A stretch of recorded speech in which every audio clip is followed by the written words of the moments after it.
Bienvenidos, vamos a hacerle un recap a los negocios Blue arrancando esta semana. Recuerden, este es el espacio con las noticias económicas de Data y FX aquí dentro de Recap de Blue Radio. Esta noche estaremos con nuestros tradicionales indicadores económicos. El dólar sigue bajando y se acerca a un precio muy parecido al que teníamos antes de que estallara a principios de abril la guerra comercial impulsada por Donald Trump, presidente de Estados Unidos. Hablaremos también de las importaciones colombianas. Tenemos información sobre los avances o las discusiones que se empiezan a cocinar alrededor de la reforma laboral en Colombia. Tenemos noticias sobre resultados financieros, noticias empresariales, mucha información que hemos preparado para ustedes. Bienvenidos. En Recap, indicadores económicos.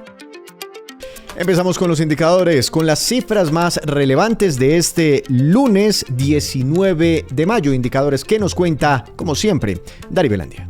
Víctor, la carga de café subió y se comprará mañana en promedio a 3.049.000 pesos. El petróleo europeo tipo Brent subió y se ubicó en $65,54 y el estadounidense WTI bajó y se ubicó en $62,67 por barril. La tasa representativa del mercado que regirá mañana cayó a 4.168 pesos con 03 centavos y el Bitcoin bajó 0,5% y se ubicó en $105.317. En Recap, resumen de noticias económicas. Y arrancamos este resumen de noticias económicas hablando sobre las importaciones, lo que Colombia compra al exterior. Hubo un crecimiento durante el primer trimestre de este año. ¿Cuáles fueron las cifras más destacables, Natalie? Durante el primer trimestre de 2025, las importaciones de Colombia sumaron $16.248 millones, con un crecimiento del 11,8% frente al mismo periodo del año anterior, impulsadas por mayores compras de manufacturas y combustibles. Dentro de las manufacturas destacaron los productos químicos y maquinaria y equipo de transporte, mientras que en los combustibles sobresalieron los lubricantes minerales. El grupo agropecuario también creció con un aumento del 59% en aceites y grasas. Solo en marzo, las importaciones alcanzaron $5.543 millones, con un alza del 16,5%, lideradas por manufacturas. China fue el principal proveedor con el 26,3% del total, seguida de Estados Unidos con el 24,5%. En contraste, las importaciones desde Francia cayeron 48,3% debido a una menor adquisición de aviones de gran tonelaje. Recordemos que las importaciones han sido jalonadas, por lo menos en este primer trimestre del año, por sectores que vienen protagonizando la reactivación económica del país. También hemos visto un crecimiento en importaciones de gas para atender el consumo residencial, entre otros factores que vienen jalonando las importaciones. Pero como el dato de importaciones fue mucho más alto que el de exportaciones, hubo un crecimiento en el déficit comercial de Colombia durante este primer trimestre. Dari. Una información también revelada por el DANE el marzo pasado, Colombia registró un déficit en su balanza comercial de $897 millones, lo que representó un aumento del 37,9% frente al déficit registrado en el mismo mes del año anterior. Por su parte, en el primer trimestre de 2025, el déficit comercial fue de $3.417 millones, incrementándose un 36,9% en comparación con el mismo periodo de 2024, cuando este se ubicó en $2.496,6 millones.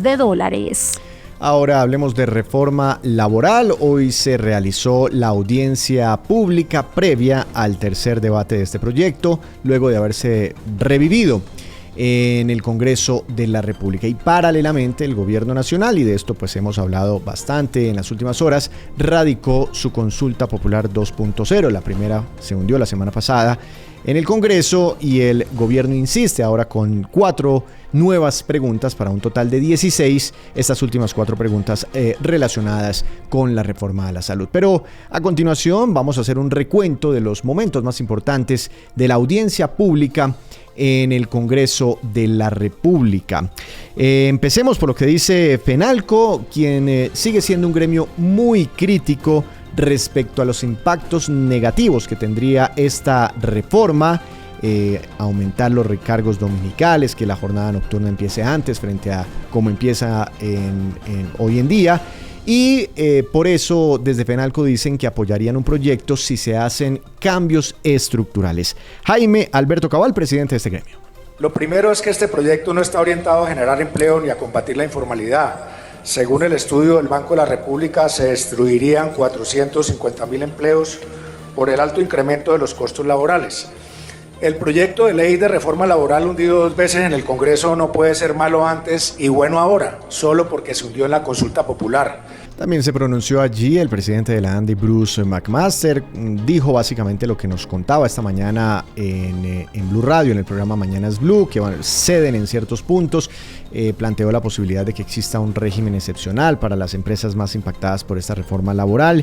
Y bueno, hay como opiniones diversas dependiendo el gremio y el sector empresarial.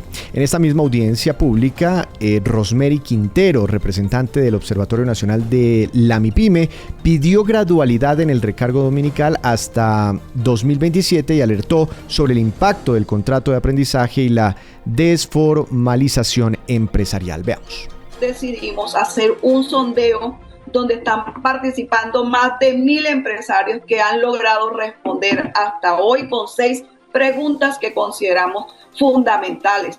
Y en lo que tiene que ver con el recargo del descanso obligatorio, el 57.1%, doctora Angélica, está de acuerdo a retomar o volver a reconocer hasta el 100%, pero para el segmento que nosotros representamos, por las mismas características de nuestra estructura, solicitamos se dé una gradualidad de este año al 2027, partiendo del 80 hasta el 90 y 100% el último año. Digamos que ahí están algunos sectores que manifiestan preocupaciones otra vez por la reforma laboral. También se pronunciaron sectores que piden que se apruebe este proyecto. Es el caso de Sintra Inagro. Escuchemos y veamos lo que dice Jorge Castillo, representante de este sindicato. Quiero decirles que nosotros sí queremos, del sector palmero, el gremio de trabajadores, que agrupamos más de 8,000 trabajadores en La Palma, que es un gremio bastante grande en la producción de aceite. Queremos que aprueben la reforma laboral porque sería que nos regresaran nuestros derechos que vimos perdidos por mucho tiempo. Ahí están entonces ambas posiciones y tendremos otra vez un escenario en el que por un lado va la reforma laboral y por otro lado va la nueva consulta popular. Las movidas empresariales, las divisas y la economía. Todo en el mundo de los negocios en Recap Blue. Volvemos para hacerle un recap a otras noticias económicas.